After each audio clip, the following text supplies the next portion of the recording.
Good morning, friends. It is January 1st, 2024, and I am ready to take on the new year and the new garden and all the things that we are planning for 2024.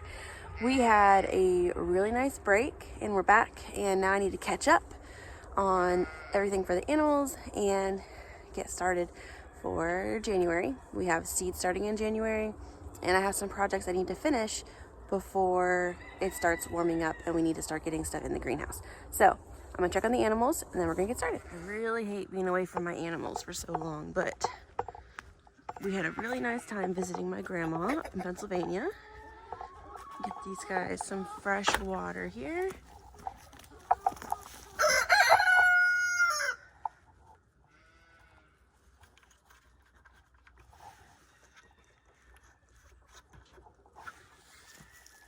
Good morning, everybody.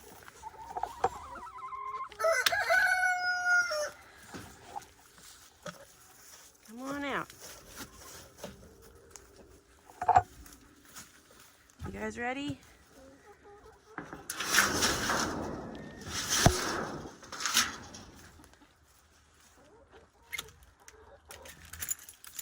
Do a head count too. Make sure I've got everybody. There's Big Mister. Got Wyandotte, Black Australorp, 2 white Easter eggers, 1, 2, 3 brown Easter eggers, 1, 2, 3, 4, 5, 6, 7, 8, 9 red stars. I think there should be one more red star. I can't remember. There's at least 9. All right, so they've got food, they've got water, they're good. I need to go move the sheep fence. Hello, pretty sir. I heard that you were quite wily for the farm sitter. Yeah.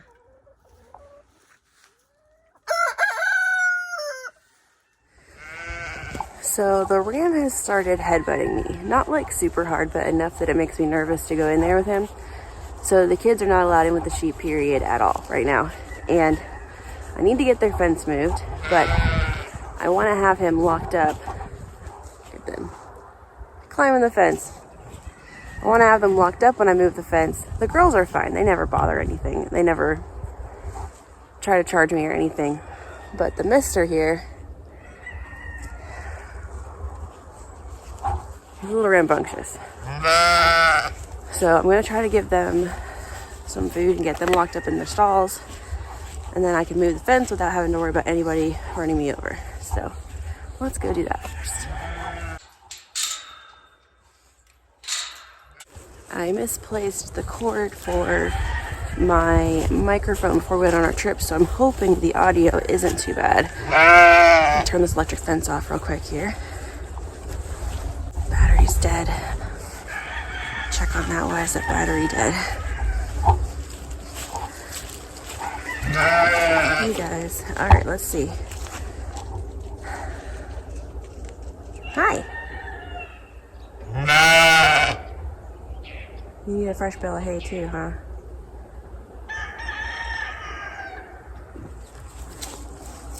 You guys. Walking in there, you're gonna be nice to me. I gotta get in that door.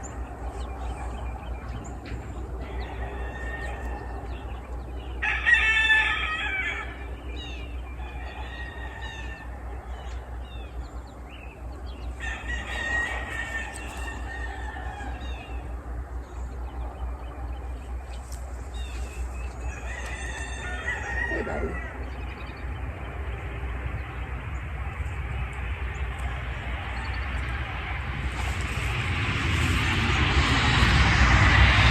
No! Do not headbutt me. No, sir.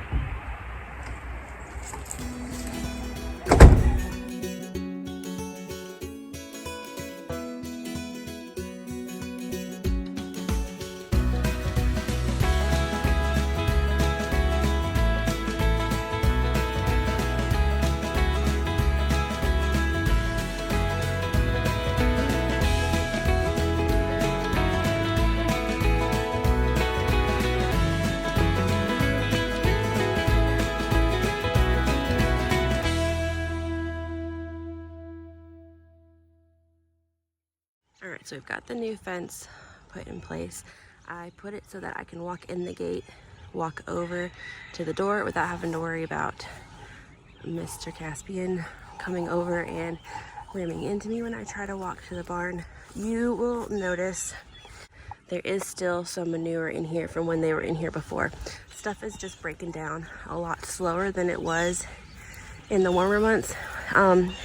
The goal with rotational grazing is to make sure they are not on the same area for at least 60 days. And so when I had just the two girls, I would do smaller spots with the fence, and I would actually stretch it out farther that way because I didn't have this permanent fence here. And I would do small sections where I would move them every week. But right now, because there's no grass growing and we're just kind of in that downtime, I'm moving them every 15 days. So I have this broken into quarters. The idea with rotational grazing is that you don't want them to eat where they poop, basically. So usually by the time you get to 60 days, the poop is already broken down and the area is good again. But just because we're in those winter months and we had a lot of dry weather for several months where stuff just wasn't getting broken down, there is still some stuff left over in that part of my pasture. So it'll be okay. I don't love it. But they needed to get moved into the next section. I have so far not wormed any of my sheep. I got them in July. I checked their eyes for the Famantia score, and the girls are a little bit less pink than Caspian is. So I'm just gonna keep an eye on it for right now. And if I need to worm them, I will. I know there's one you can use if they're pregnant and one that you can't use if they're pregnant. And I know you're supposed to worm them right after they give birth because that's one of the most risky times that they can get like a parasite infestation. So let me let these guys out into their grass and then we'll keep working.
So now we just have to move their water and refill it and get them a fresh bale of hay, and they should be good for today.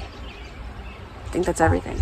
Well, and I've got to take the battery inside and charge it because my, what do they call it? The thing that you hook the electric fence up to, it was flashing red when I got home. So either something was grounding it out and it was using all the electricity, or it wasn't charging or something. So we'll take that battery inside and charge it and then bring it back out for the electric fence.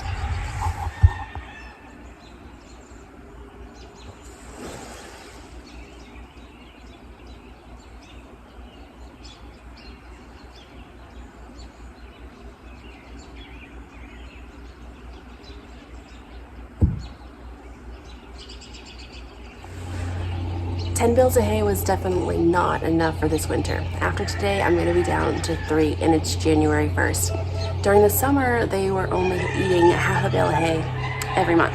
So I bought 10 bales of hay, and we started feeding hay mid-November, maybe mid-November, till the grass starts growing again in the spring, which might be like March. So we're probably gonna have to buy hay by the end of this month.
But you can see they also spread it out all over the ground in here.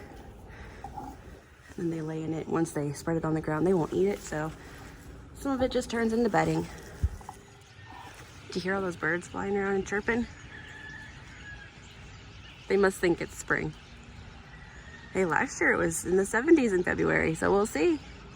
So each of those bales of hay cost $5. So if you think about the cost of feeding them through the winter, it's really not that bad. It's like $20 a month plus whatever you're feeding them with grain if you feed them grain.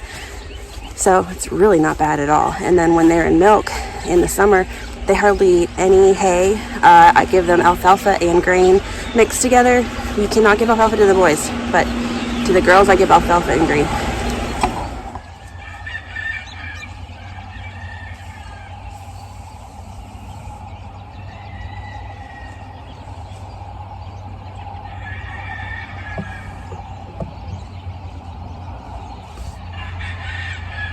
While their water's filling up, let's go check on everything in the greenhouse. I'm sure stuff needs watered.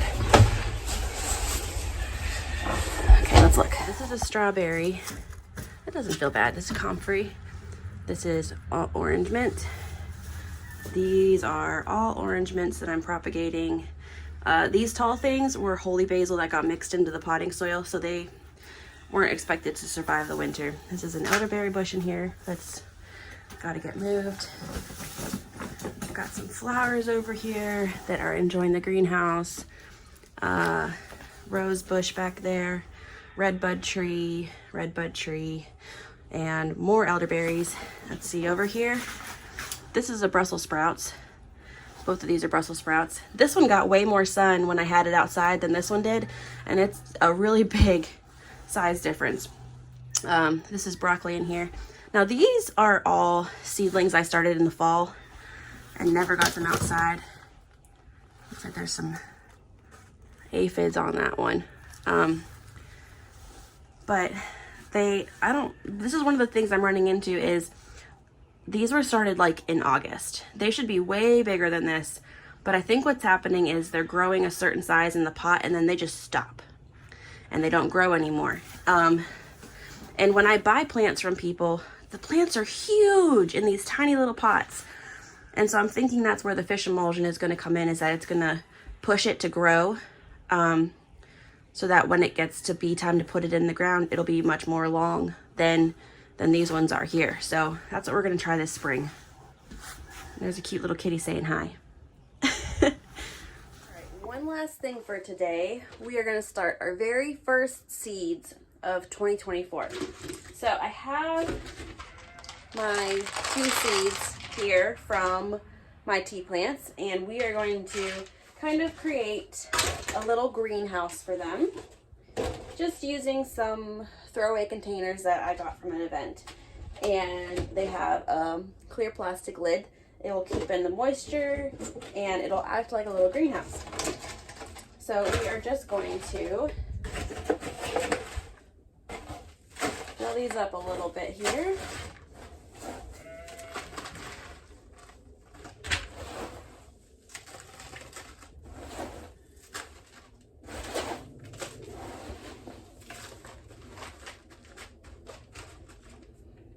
And I have 2 of these, I think.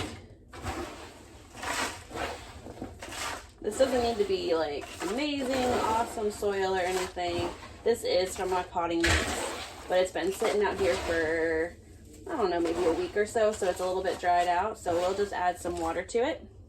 So we're gonna sprinkle these seeds in here. Try to like split them evenly between the 2 containers. Whoops. They can be packed pretty tight together. And then we're just going to put a little bit of soil on top.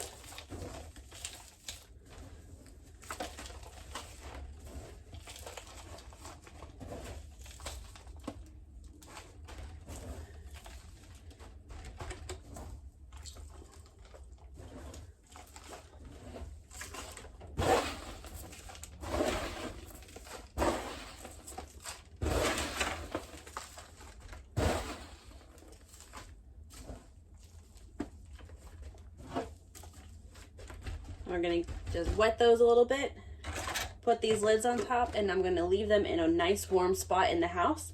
Once we see them starting to sprout, which may take several months, we will put them into their own individual pots. And that's all there is to that. Pretty easy.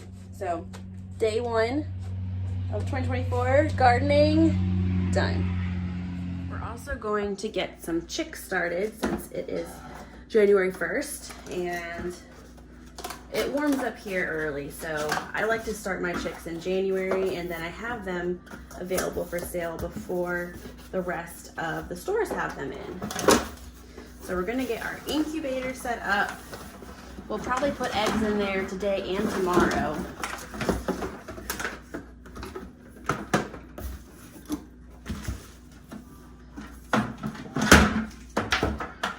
Had this out since last year. I have to remember how this works.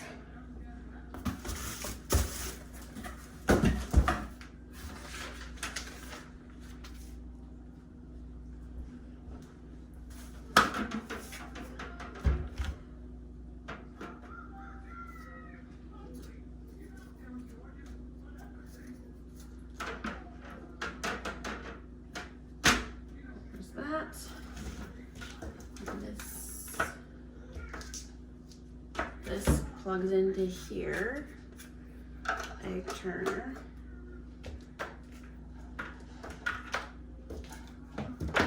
And then this is the power supply.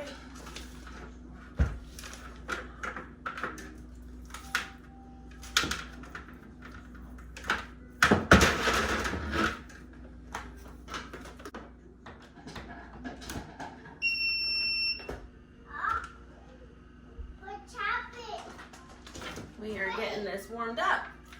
You see there's a little fan inside of there. I don't know if you can see that. There's a fan turning in there that blows the warm air and helps keep the humidity up. Mom, yes, dear. That was just the bee. You want to help? Yeah. Okay. So what we'll do is we'll put eggs in here today. It'll turn them through the night. Then we'll put eggs in here tomorrow. And then we will start the incubation process with all the humidity and everything. The greenhouse looks pretty good. I've got a lot of garden cleanup and mulching and stuff that needs to get done. So that is going to be one of our biggest focuses for the time being, and working on finishing these projects like getting the greenhouse painted and caulked and finished off, and finishing up in the barn. So we've got a lot of stuff to work on. But thanks for hanging out with me while I do morning chores. It's been super fun, and I'll see you next time. Bye.